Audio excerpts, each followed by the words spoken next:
I would consider this to be the darkest chapter in Richmond Heights history, something that this police department really wants to solve. You know, I might not ever see her, but I'm hoping I do. I feel so sorry for the Kullorn family. I am 100% confident that Christine would probably still be alive today if her daughter didn't go missing. Heather Kullorn, a 12-year-old diabetic, disappeared July 15, 1999. Earlier in the month, she'd moved in with Dana Madden and Christopher Herbert to help care for their 2-month-old daughter, living at their apartment in the 1600 block of Yale Avenue in Richmond Heights. On the night of her disappearance, Heather had been alone with the infant while Madden was working and Herbert was out. Herbert came home around 4 a.m. I just walked in the house and noticed she wasn't there. My baby was crying, her shoes was laying on the floor, nothing was touched, nothing was out of place. And Heather gone. The major case squad was brought in. When we got there, Chris was there. Chris Herbert, the one that did some of the reporting. We went inside to the apartment. There was blood on the couch. There was blood on a wash rag that was laying by the couch. There was blood on some pillows that had been stuffed behind a trash can. Heather's diabetic medication was still there on the table. And like I say, there was blood smeared quite a few places there.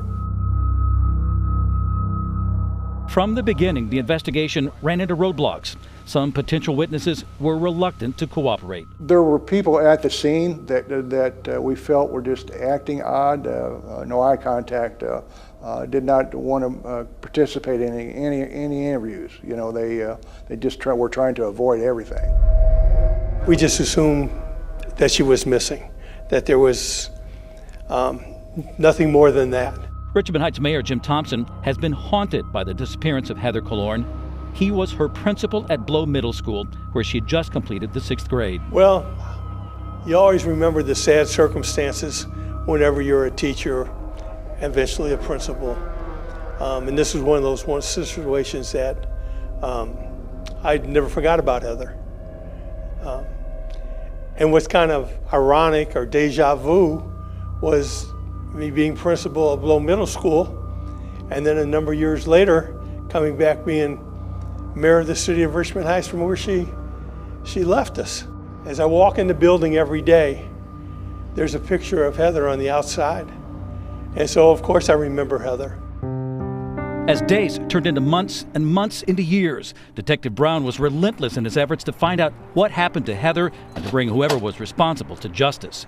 Brown and the department investigated more than 500 leads that took them from a cistern in Morehouse, Missouri, to leads in St. Genevieve County and Lincoln County, Missouri.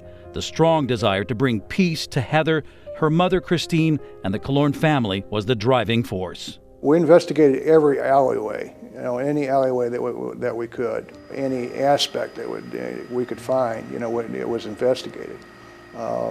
New people in the investigation, people that were originally in the investigation, but as far as the mindset, no, it really didn't. We were still pursuing that investigation, and that never changed. Detective Brown retired in 2016. He regrets that Heather was never found and no one ever charged. And even in retirement, he's still thinking about pursuing justice for Heather. I woke up the other night and I was caught myself thinking about a lead that I had pursued that might have been pursued differently, or that somebody else might have been pursued as far as either a suspect, a witness, whatever. So, I still think about it. And as I said, any investigator that has one of these cases, this type case, is going to live that case until it's solved. I just wish peace for this family.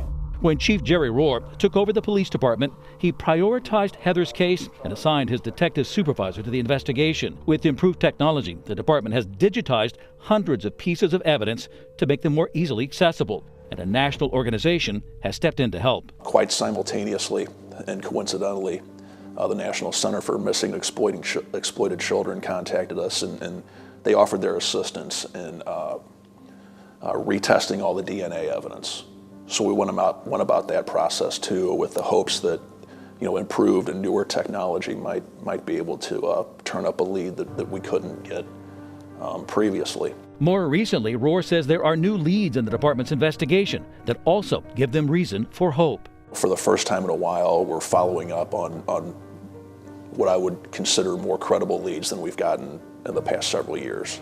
These particular leads I'm kind of excited about, and I would say that this is probably the most active that this case has been in over a decade.